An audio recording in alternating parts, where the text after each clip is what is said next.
on this stuff. It's exciting.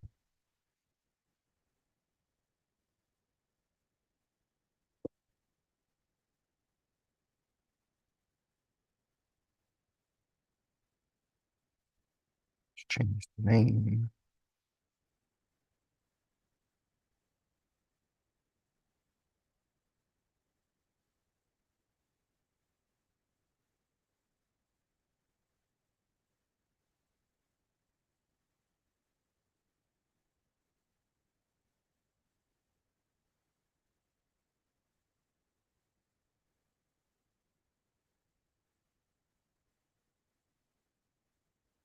See how this works in the chat work. No, it's not going to work. Let's see.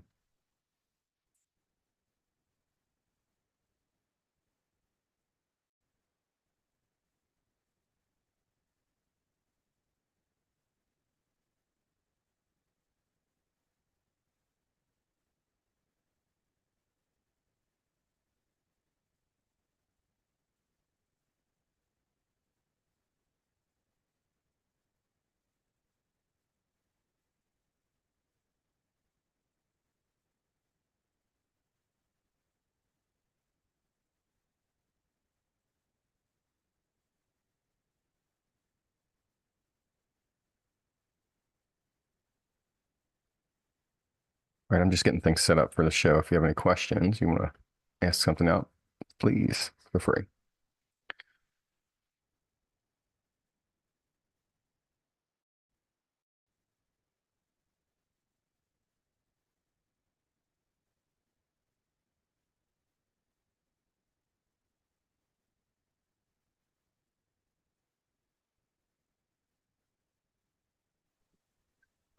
Well,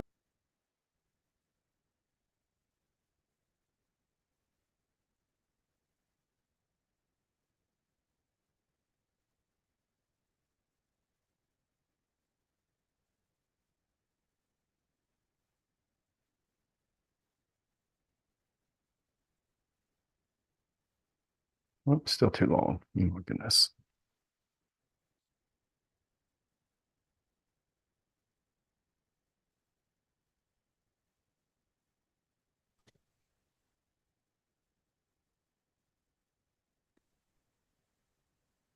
Good morning, Chris. What's up, Matt Cannon?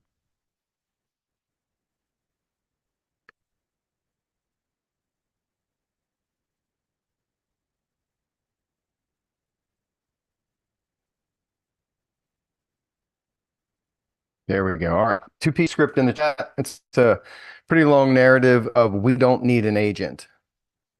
So if you ever struggle with we don't need an agent conversation, you're in luck today. That's the mission for today. We don't need an agent. I want to work with you anyway. That's not the script, though. We don't need an agent. It's the script. We don't work. That's tomorrow's script. Ask Bernadette to unpack that one tomorrow. Way to throw your wife under the bus. No, I handed the baton. This is a brace, man. You got to make a good handoff. You're such a good husband. And she's such Running 3 legs of the race already. Good grief. I may give her 2 more days of the show and see what it's like. Ronnie D, ¿qué pasa?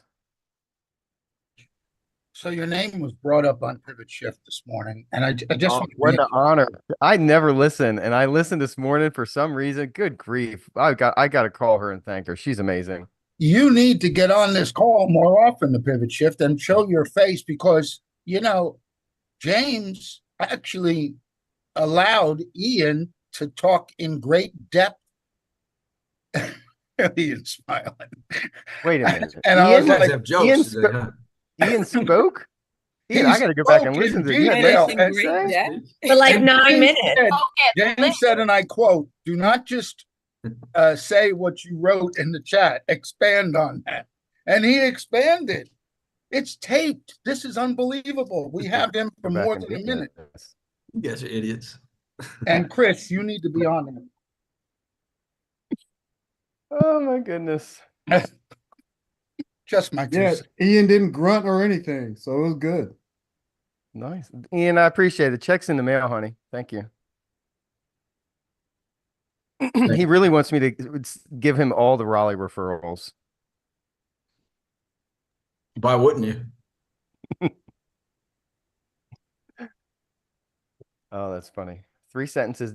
Maddie, it had to be more than they were run-on sentences if Ronnie's describing it correctly, but that's okay.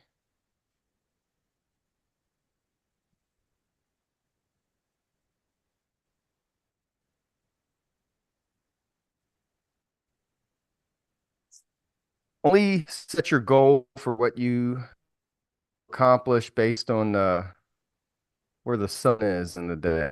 Don't shoot in the day. Uh-oh. My internet's not working real well. Uh-oh.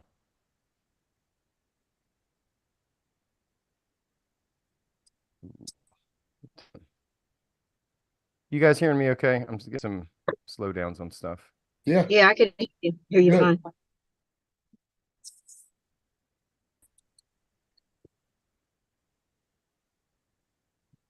All right, stand by. Let me see if I can adjust.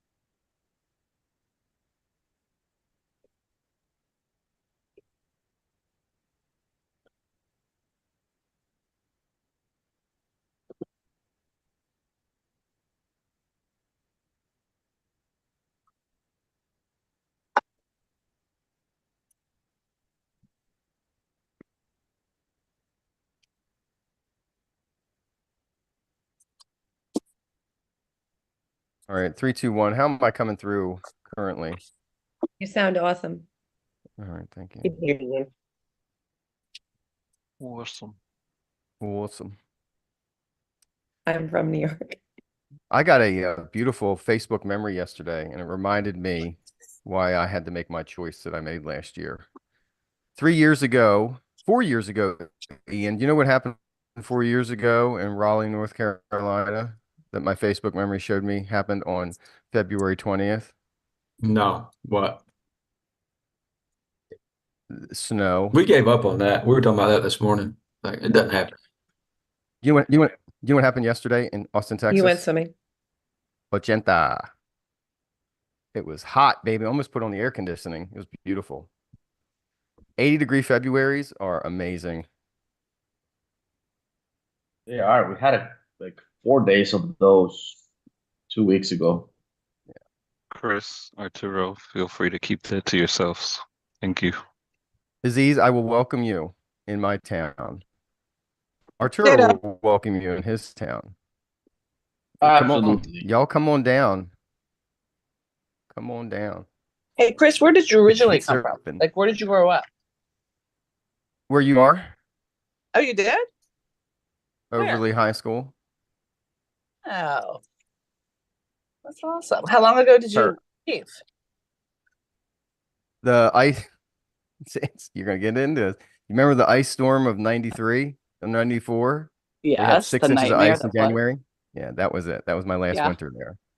My mom stayed and she That was went your to last Delaware. straw. Yeah. But I was that showed me Nice. that I'd come back from Texas and San Antonio for I think 3 years in school, and I spent that winter back in Baltimore, and I said, man, this is nah. Yeah. Looking at the But ice. some of us like the cold. I was like just in Florida. It started to get very sweaty over there. And when I got home and it was nice and cold, I was like, yay. It's a lean. Right? You like a certain energy from it. I like to visit it, Pat. I like that, that 2 weeks of cold that we get down here.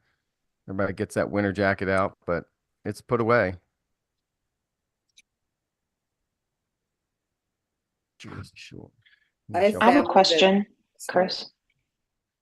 I'm sorry. Go ahead, Patricia. It's a courteous. Go, Valerie. I'm just curious how people handle multiple offers when you have one of the buyers. So you're the representing the listing agent, and then you have a buyer that comes in pretty strong. Do people have all offers sent to an attorney so that, just to make it ethical, and what would be this group's recommendation or yours, Chris? Number one, Valerie, follow the laws of your state. So in Texas and North Carolina, we have to disclose prior to this in our relationships. Would you like me to work in a intermediary Mhm. basis so that they know they're not being represented, they're being conveyed information. So always know what's legal in New Jersey. And then other tactics, I've heard other strategies that people say where they put it on a spreadsheet with no names attached to it, just like buyer one, buyer two, buyer three, and they Mm. present information and say, hey, here's a line item review without names, and here's the net result for you. Here's the terms, conditions, and whatnot, and make a decision like that. Okay. I just recently had that situation. And what I did was explain, first of all, present all offers. And I let the seller know that this offer is my buyer. So, and I explained what that meant to the seller. So, and she said she was fine with that. It was slightly higher than the other offer, and she went with my buyer. There's disclosure laws, and since this is a national show, it's important to follow exactly what your broker wants you to do. Because Shirley knows in Florida, it's different than where I am, and different where Connecticut, different from Maryland, different from a lot of people. So just talk to your broker about what's good. Greetings, Thank you. everybody. This is the National Real Estate Conversation. Good to see everybody again today.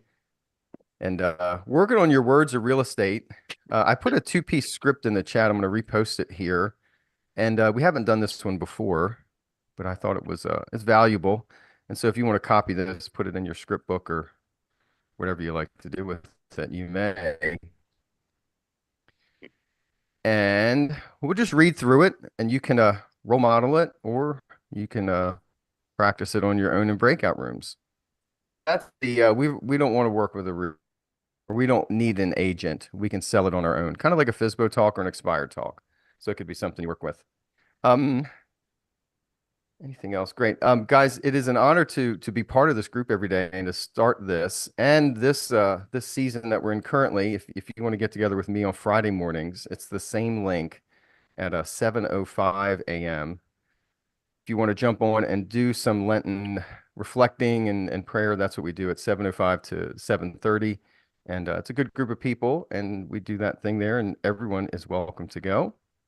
And also, I heard a lot of people talking about contracts coming up for both coaching and for their VA company. And so very often some experiences aren't exactly a good match. So if you're happy with what Bernadette and I create on this channel, you can click on the link there, evolvesolutions.info, and there's a whole list of things that we can do to help your business.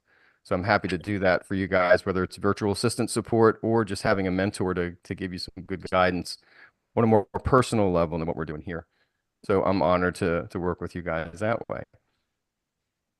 So script in the chat. Who wants to say it? We don't need an agent. We don't need an agent. So the first thing, if you hear the objection, don't fight it. Say agree. Say, and it's literally can be as easy as this. Just say, oh, I understand. I agree. You probably could sell it on your own. When I was working with Miguel yesterday on for sale by owners, there were people who were 190 days on the market. And is that evidence they aren't selling it on their own? You know, we went through like 45 different, I showed him on the Zillow. I was like, hey, listen, let's review just looking at this. It's a vacant home. You can see that it's staged. It's $1.7 million. Has no landscaping in the front. No landscape. Like they bought those little like $4 shrubs from the Home Depot. And I'm just like, why? This is $1.7 million. You didn't get a landscaper to come in here and put $1,000 package or something together. So, you know, people do things on their own. So they're going to enter this sort of defiant space that if you don't get into alignment with them, it's hard to convey what our value is. So don't be afraid that you have to say things that are aligning before you fully turn the ship around. So we don't need an agent is what you'll say. No, I agree. You probably could sell it on your own. And I'm sure you know what you're doing. I mean, I'm clear on that just based on our conversation with you, and you're doing all the right things. You know, however, the challenge you run into is this. In most cases, does the buyer pay the commission?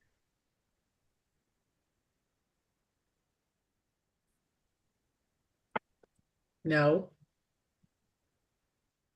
No, no, in most Are- cases. So for the buyer, there are no real estate fees involved.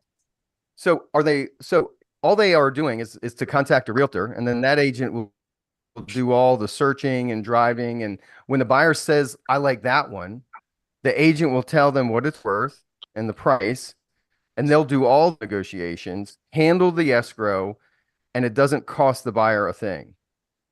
So what's going to motivate a buyer to do all the legwork on their own? Have no idea where you're going with this, but Well, you know, they're because they love my house. because they love my house. Yeah, and you know, generally speaking though, can you see the most serious buyers are going to end up with a real estate agent when it comes time to buy? Maybe. As much as you're doing everything right, you're just limited as who you could reach. Because when a buyer is serious, do they really want to do all the work on their own, or do they want to hire somebody who is the guidepost to help them get to the finish line? Does that make sense? Yes. And you do want to reach serious buyers, don't you? Yes. So let's go ahead and meet and let me show you what that path looks like. Is today at 6 or tomorrow at 4 better for you? 6 o'clock. I'm so confused by your question or your statement. No, so for the buyer, there are no real estate fees involved, especially given all this DOJ stuff. So I don't understand what you're trying to say to the for sale by owner. So when a for sale by owner presents themselves to the market, who do they think is going to save the fees? They're going to save the listing agent fee, but a lot of times they're willing to pay the buyer agent fee. And so are you attracting those people who are already working with an agent? We've had some. But I understand by where owner, you're going. I how just do- am how do so the confused by that no idea. question. I'm sorry. Let's role play it out. Move Let's on, role I'll play it figure out. it out. Think about the serious buyer script. That's what the theme of this script is. When you're looking for serious buyers, are they going to hire somebody to do it for them? And if you're not working with those people in a way that they know about it, how are you really going to attract the best offers on Zillow? Do you think the best buyers are just looking on Zillow, or the best buyers allowing other people to bring them the opportunity? No, I love that script. I love there's 4 kinds of buyers script. It's just, especially given what's going on with the commission stuff, saying, so for the buyer, there are no real estate fees involved. Jenny, you've been in the business for a while. Repackage that for me. How would you repackage that concept of the serious buyer? Okay, well, Chris, did you know that there are 4 types of buyers out there? There are those that are moving in from out of town and they come in for a short period of time and they usually hire a real estate agent to represent them because they have to buy and they're on a limited time frame. So the second type is someone who's moving locally. Again, they may have a little more time, but they're serious and they're going to hire a professional to help them. Then we have the tire kickers. Those are the people who just have always seen your house from the outside, want to come in, want to see it, don't want to buy it, just want to take up your time. And then there are the investors. And those are the ones that are professionals at buying homes for pennies on the dollar. So who is it that you want to appeal to purchase your home so that you can get the best price? And Jenny, thank you for doing this. I intentionally listed this here to cause a little bit of unsettlement in us, and you can see how that worked. We've got to get comfortable Really talking well. about commissions. We've got to get comfortable narrating this. If you don't practice it until we're sitting at the table, it will never sound good. Because this is going to come up. And if I don't give you something that's a little bit controversial, you may just drive past, Wednesday afternoon like it's just Wednesday the 21st. But we need to level up this conversation with people. So when you're in conversations with for sale by owners, how are you going to describe it? How are you going to present the opportunity where the serious buyers are looking and how what they're doing isn't going to attract it? One of the solutions is what Jenny revealed, the 4 types of buyers. But I want you to encounter that today. Encounter a conversation about commissions with a for sale by owner. They might have been an expired and a for sale by owner. What will you say to them to narrate that conversation where they think they need to save the commission? They perceive that's really the result of their action. And the truth is, if they don't have representation, do they even know fully what the market is doing? Do they have access to the data, the experience to interpret it? That's what we do. And if you're looking at your market every day, new houses coming on the market, you're prepared for that conversation. Because this is the encounter. When Miguel and I went through it yesterday, just on the 21st, in Tyson's Corner area, Virginia, there's $3 million for sale by owners. Just on one day. So that's an example of the opportunity of people that need a good conversation from us to find out what the inventory condition is.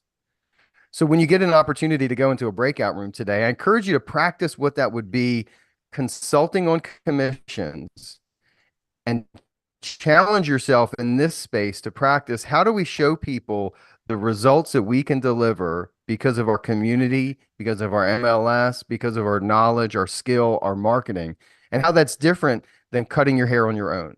Everybody can go buy a pair of clippers, but not everybody can give a good haircut. That's why we go to the barber. All right, my friends. So I'm going to open up breakout rooms today.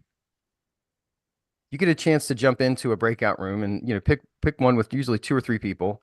And that's a good room to practice in. And we'll come back just before the top of the hour with golden bumper sticker nuggets. So a double thumbs up. See you guys on the other side.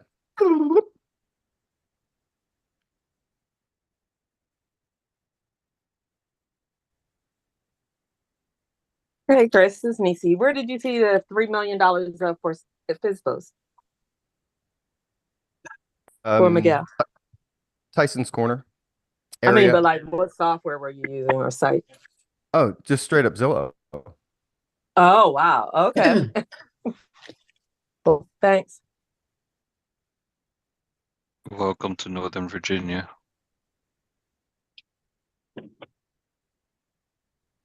Yeah, that's what. So you remember Craigslist was the thing. Craigslist was the thing, and Miguel was sharing with me that in his area, like in Austin, most of the Facebook marketplace is full of realtors. So it's not as valuable as other places that have said that that's a great, resource.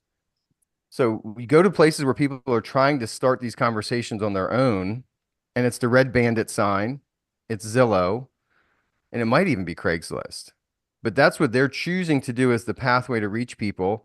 And honestly, if you're really trying to get the best result, do you get the best result with a yard sale, or do you get the best result with a professional?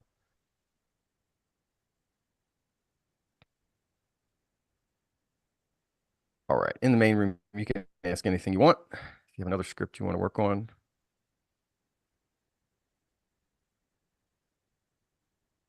Okay, Chris, I'm going to roll with you on this. So if you're telling me that, let me get back to the script that you put in here. In most cases, does the buyer pay the commission? No. Can you roll with me with that? Because I want to touch on this. Can you pick up at no? So for the buyer? No. So for the buyer, their fees that they have are typically covered through the MLS arrangement. Like if I could show you all the homes that sold last month and the way the buyer fees broke out, that's the way most properties are brokered. Does that make sense in our market? Like look at these 10 listings here that sold in your zip code. Can you see at the bottom the way the commissions were distributed? Now the buyer paid that in the price, but did they actually pay somebody up front to get the services? No, I reckon not. Not without looking at it. And you don't pay it up front either. You don't pay until I deliver you a result, do you? Right. If I decide to pay it, yeah. If you decide to pay it. Yeah. I mean, do I have to pay a full 6%, or what do y'all charge? What do you charge for something like that? What is the standard for commissions? There is no standard. People deliver the results and other people accept that plan. And so if I was to sit down and show you where your net result would come, like in the end, it's your net result you're really curious about, right? Yeah. One of the things that we know right now is that the price you have, if it was too low, what would have happened already? I probably would have got a bunch of offers on it. So do you really know what the price is? No, I just know my neighbor down the road sold his for close to this amount, and you know he didn't have no problem. And that information is really helpful, and it kind of led you to your current decision. And what does the evidence of your experience show you about your pricing decision? Does it match where the market is currently? You know, probably not, but this is what I really want to get. It's what I think the place is worth. Oh, absolutely. And if you think it's what it's worth that, and you're the only one who believes that, you get to keep it. You've already won the auction. But yet, do you really want to keep it, or do you want to get the money from it? Wow. Yeah, actually, I'd like to get some money from it. I'm ready to move on. Okay. If we sit down and I can show you the path to that destination, kind of like turning the light on in the dark, wouldn't that be helpful for where you are right now to know exactly when you'd be able to sell it and for how much? Yeah, that'd probably be good. You know, it doesn't cost you anything, and you don't owe me anything, but you do owe yourself the very best. So why don't we meet for 15 minutes and look at a result that's actually predictable and not a guessing game, kind of like doing it for sale by owner. Make sense? Yeah. Okay, good. Thank you. Guys, if we practice just lay down conversations all the time, that's not preparing you for the fight. The fight is going to be people having these challenging conversations, especially around commission. So challenge yourself to dialogue around this. How will you tell somebody this theme of information? So my question isn't about FSBO, but it is about an objection that I think that we hear a lot also, which is, I told you, Pat, right, that I have a very good friend that's a realtor. And this is someone that I've been nurturing for a while, phone calls once a week, that kind of thing. And this individual, his friend, hasn't been around at all throughout this entire process. So I'm just curious. I mean, I've had a lengthy conversation with him about it, but I'm curious about some words that this group might share that might be different than what I would say. If you have something to throw Pat in, a lifeline, what would you say? So I said, you know, it's great. And most of us know someone that's a realtor. I mean, that's a reality, right? But let's look at some of the things that are around your situation here. You're in crisis right now. You're trying to figure out what to do. Where is your friend, the realtor, and where am I during this process? So it's just something to think about, along with all the other things that we've spoken about in terms of what I can do for you. So if the time comes that your friend comes around and is here to speak with you, all I ask is that you please give me an opportunity, once you've spoken to him, to speak with you again, because I do believe that I'm a great fit for you and your family in this transaction. And I'd like to show you again how I am. Something like that. I mean, it was a lengthy conversation. I was with them for a while. This is a hoarder situation. It's complicated. So we had a long discussion about a lot of things. But So something think of the relationship loss type of situation. I agree. Most people do have realtors. And in fact, you know, probably you know 7. One of the things that concerns me though is when we mix friendship and real estate and things don't go as planned, there's usually somebody that receives the burden blame. If the person that you have receives a burden of the blame for not being able to deliver the result that we talk about, would that hurt your friendship? That's a good one. Yeah, that's it. That's it. So that's an IS presentation, like an IS person. You're going to deliver the loss of friendship as a reality. The other one is the DC relationship, which is what's right and the best situation. So, you know, DCs are going to want a competition and to get what's sort of the best outcome for themselves. And so you say, well, listen, if you're going to be interviewing, why not look at a plan that'll get you a better result? The people that I've worked with have all given me 5-star reviews in the past year because I deliver on my promises. And you do want the best result, don't you? When will you make the decision on who to hire? How can we set up a time where you can interview me, interview them, and make a decision? Because once you've made a decision, the ball starts rolling and the results follow. And you're looking for results, right? Like that's a DC conversation about decisions. Like if you were to come to Chris and say, what's my favorite type of work? It's just give me choices every day. Have me pick because DCs will like to be able to make decisions on items and they won't be wrapped up in the friendship. Yeah. Thank you so feel out who they are. And well, they're a hoarder, so I'm not sure they're a D. I don't know that they're a D, yeah. No, they're probably not. If they're a hoarder situation, it's probably IS. It's the loss of friendship. It's the lack of being present. I mean, you're in this current situation that doesn't look comfortable, does it? No. Your friend who's a realtor, have they ever seen this situation that you're living in? Do you really want to reveal that to them? Let me buffer this. Let me keep your friendship separate from this business transaction that's really intimate and personal, because you wouldn't have had him in this house in this condition, would you? Interesting. That's Thank an you. I. Friendship angle. That's the one. That's the key. Thank you very much. Hey, Lorenzo.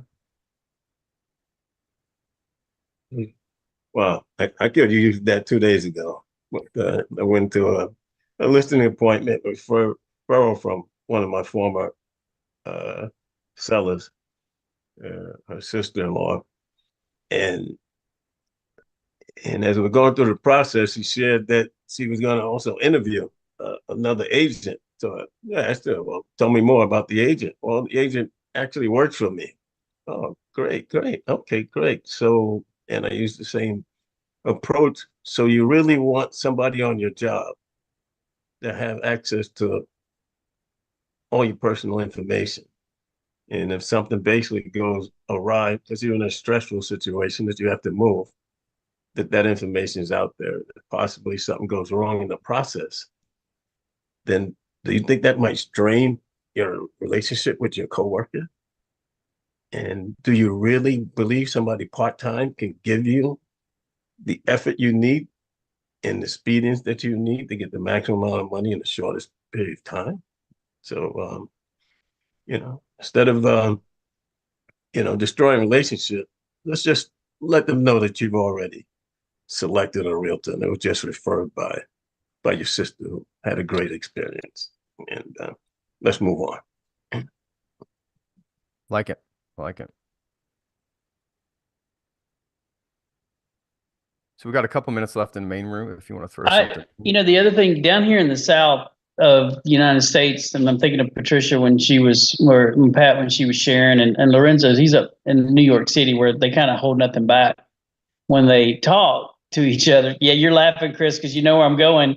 The truth is that down in the South, people are fiercely loyal, and and honesty is a rare commodity, because to be bold and upfront with your seller and to be honest with them. Now, just what I love about this class is the way you ask questions to draw it all out. But down south, people are afraid to hurt each other's feelings.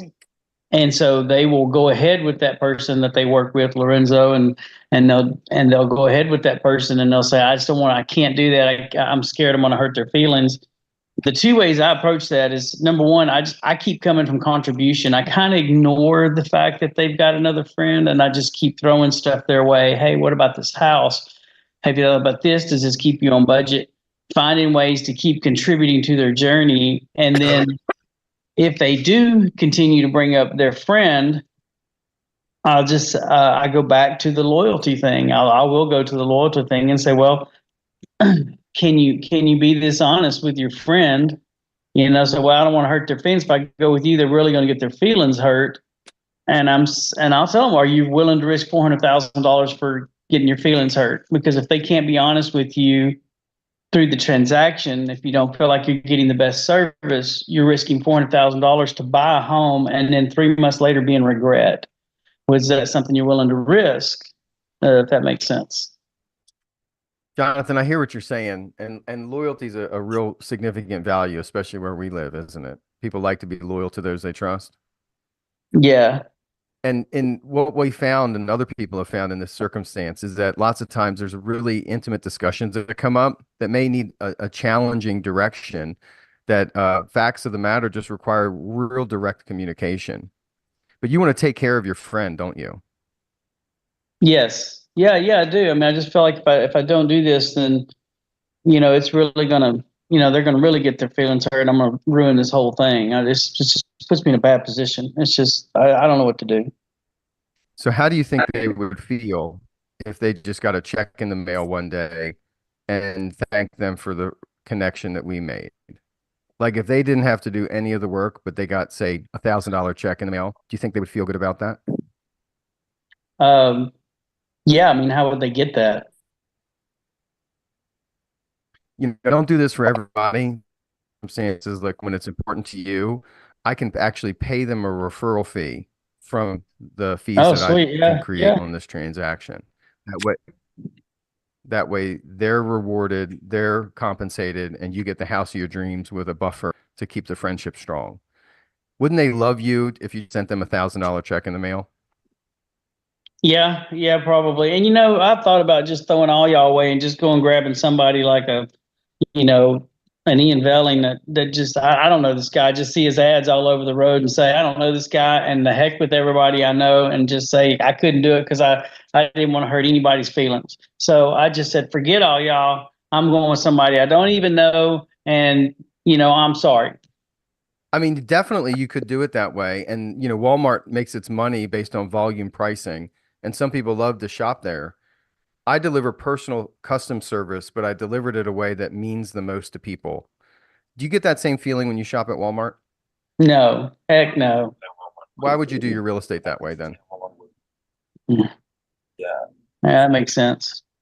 I think, check your email. I think it's 5:30. And believe it or not, people in New York have that sensibility also. They actually feel a sense of loyalty, and maybe it comes a little bit more from a place of fear, like I'm afraid to hurt someone's feelings because, I know them and I'm afraid. But I've heard that a number of times, actually, about being afraid to hurt somebody's feelings because they know them. Absolutely, Pat. And, we'd never want to hurt people's feelings. How do you think they would feel if they received a check in the mail one day? Like on their birthday when Nana sent them a birthday card? Who got excited when Nana sent you a birthday card? Like imagine if you could just deliver a check to bless their family just for being your friend. I'd be willing to do that for you, and they wouldn't even have to lift a finger. Wouldn't that be the right way to bless them in this special decision you're making? That certainly would make me happy to get a check in the mail for $1,000. So when they introduce feelings, right? You go back to feelings. That's an SI personality. That's a feelings-based person. So then you say, well, how would they feel if benefits came to them? How would you feel if benefits came to you? And if you describe it in a way that's really sincere to them, it'll impact them.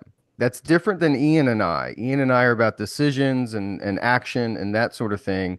And, those things like privacy and getting to take action, that sort of thing is of value to other personality styles. But when you hear their response, that's when you can pivot how your objection comes out, your handler.